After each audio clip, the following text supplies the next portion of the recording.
Hi there, my name is Allan Stevo. I'm running for U.S. Congress in the 10th Congressional District of Illinois, just north of the city. Stevo! Last year, a few friends and I in Europe, I've lived in Europe for about 5 years after college I was there. A few friends and I in Europe got together and started talking about freedom-related ideas, started talking about Ron Paul's candidacy. By the end of 2007, we had approximately 40 pro-Ron Paul groups throughout Europe that we'd help form. And I didn't want to set out the campaign from over in Europe. I figured it'd be pretty important and wanted to be at home. Rick's invited me to say a few words.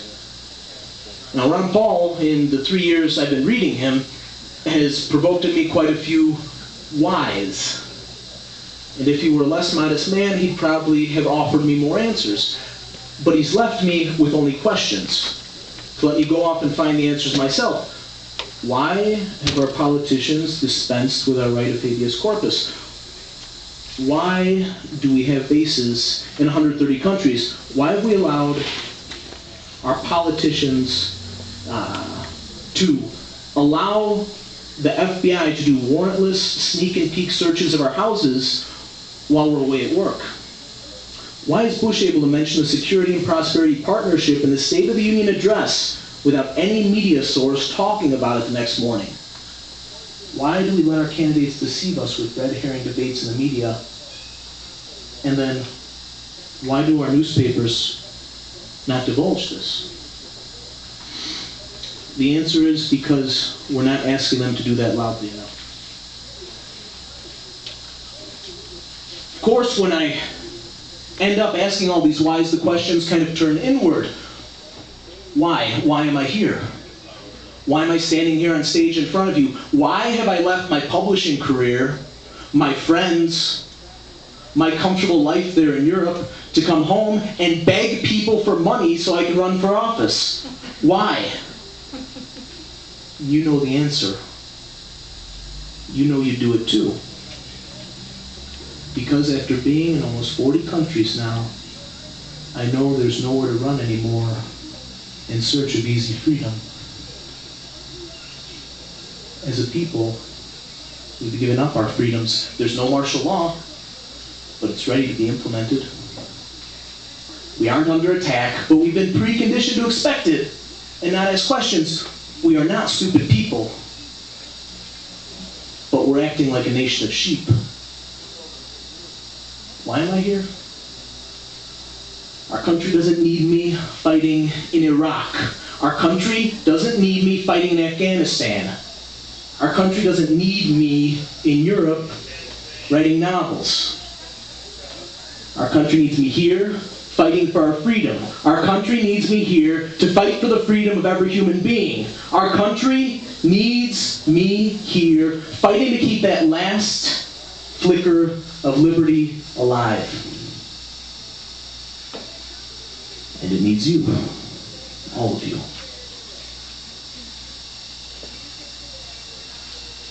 "2008 is when we began the second phase of the revolution. 2010 will be our first widespread congressional victories throughout the U.S. 2009, just next year, from talking to people, will be our first local government victories. In a decade, we'll have retaken significant spots in the political sphere. I said, with the growth of government, with the growth of the movement the way I've seen it, in just a decade, I think we'll be a force to be reckoned with. In a decade, we'll be a peaceful force, incapable of being overtaken politically. Which means in a decade, some of us in this room will have already seen the inside of a jail as a political prisoner. We aren't fighting against people who don't like freedom. They don't have a fervent dislike of freedom the way we have a fervent love for freedom. That's simply not what motivates them. We're fighting people who love their money and their power. Our freedom stands in the way of that success, that pursuit of money and power. And I just like to repeat that.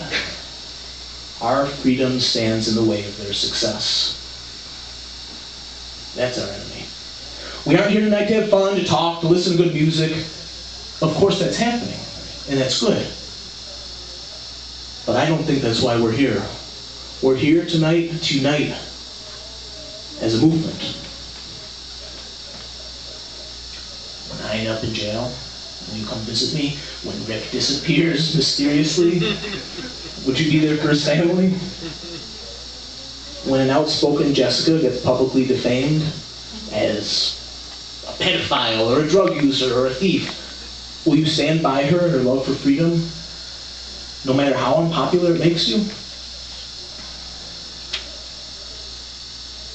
This is the type of mess other countries have found themselves in a pursuit for freedom. This is likely the kind of mess we'll find ourselves in.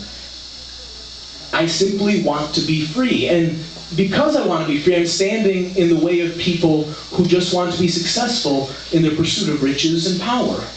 The more successful we become in our quest for freedom, the dirtier their tricks will become as they try to derail us. Now, some of you may find this to be strong for me to suggest some in our movement will become political prisoners or will be injured or killed. Germany now was home to the Reformation. Whether you love or hate the Reformation, you must be able to agree that it was a break with conventional thinking. In that same land of more individualistic thinking, a land of prosperous history, a land with a history of great wealth and colonization of neighbors even, a land of invention and machinery, invention and culture, in that great land with that sense of individual achievement, individual thinking, arose the Nazi Party with its attack on the freedom of the individuals. In this respect, America is no different than Germany. America is no different than Russia. America is no different than any other place inhabited by humans. We too can descend into tyranny simply with a few people giving up the fight and playing along. That's how far we are from tyranny at any moment. If we're successful, and I believe we will be, the fight ahead of us will be dirty. But as I look at the country around me, as I pass my day, I know that we're just a fine line away from tyranny. Our success is vital. That success must be earned incrementally, day by day. Day by day we need to earn it, and it must be earned by us. Not to be clichéic, but if not us, who? And if not now, when? Tonight, will you make a commitment to those around you? Will you make a commitment, not verbally, but silently? Will you silently to yourself commit to be there on St. Crispin's Day? Will you silently to yourself commit to be there helping during the glorious days and through the grunt work as well? I don't want to hear promises from you, but I hope from your actions that you'll fight by my side. I hope to do the same for you, not with showy words, but through my actions. Because I can't be free until you're free, and we can't be free until all Americans are free. Thank you.